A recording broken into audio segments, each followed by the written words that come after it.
Sabe, de vez em quando eu vou e volto sobre a vida de Abraão, idas e vindas na vida dele. E eu quero falar sobre aquela separação dele e de Ló, quando eles subiram do Egito, que os pastores de ambos estavam se desentendendo, porque o grupo era muito grande, tanto de um lado quanto do outro.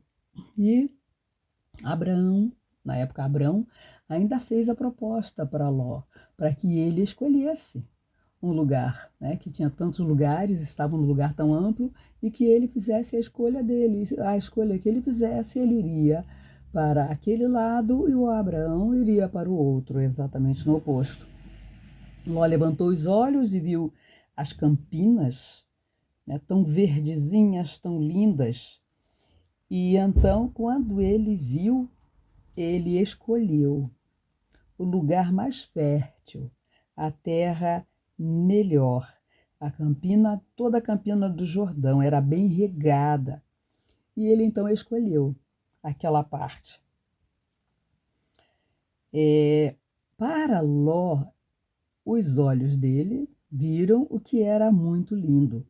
Bom, Abraão simplesmente escolheu a outra parte.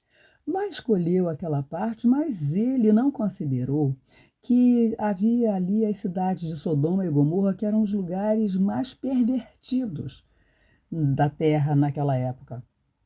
Havia homens muito maus, homens sanguinários, homens que faziam. Você está vendo o que acontece hoje no nosso mundo? Naquela época já existia, eles faziam horrores contra as pessoas.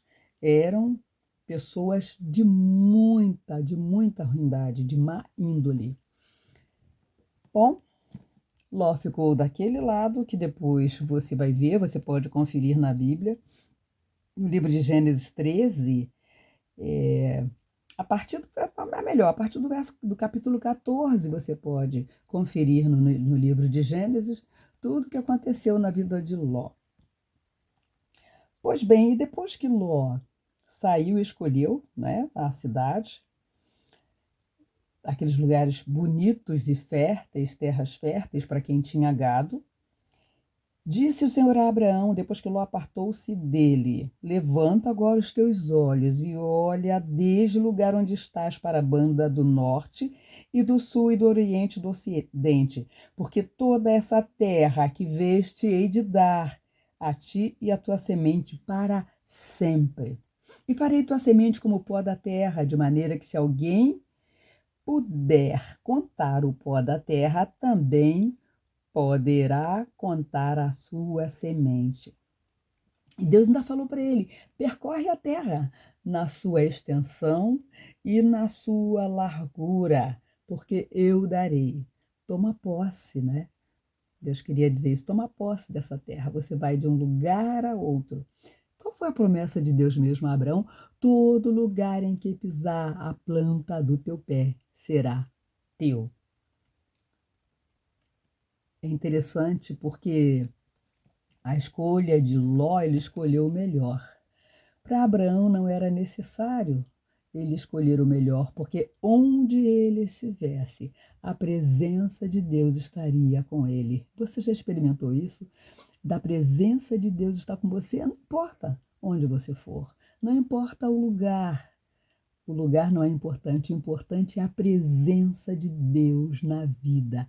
E isto Abraão tinha. Portanto, onde ele ia, Deus estava com ele, Deus abençoava a sua vida. Deus falou certa vez para Samuel que o homem vê, né? O homem vê o externo, mas quem olha o coração é o nosso Deus.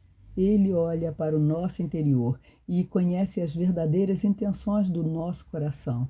E ele tem planos de paz, planos de vitórias para nós, para os seus servos. Então, eu quero lembrar você, se você estiver passando por alguma dificuldade, lembre-se que a presença de Deus na sua vida fará toda a diferença. Estando com Deus, você tem tudo. O Senhor falou: irá a minha presença contigo para te fazer descansar. Ele falou certa vez. E Deus nos dá descanso. Na presença dele, nós podemos ficar tranquilos. Jesus no barco, a tempestade lá fora, mas a presença dele naquele barco fez toda a diferença. E aquele barco não afundou. A presença do Senhor estava ali. Se você está passando por algum problema, creia que a presença de Deus na tua vida vai fazer toda a diferença. Ele te arranca de lá, ele te cuida, ele te dá libertação, ele te dá livramento. Fique com essa palavra e marque um amigo seu que esteja passando por uma situação difícil. Eu convido você a curtir, a compartilhar essa mensagem. E também, por favor, favorite e guarde para um outro momento, para um momento oportuno, você voltar a meditar nela. Um abraço, Deus te abençoe e abençoe a sua família e até a próxima.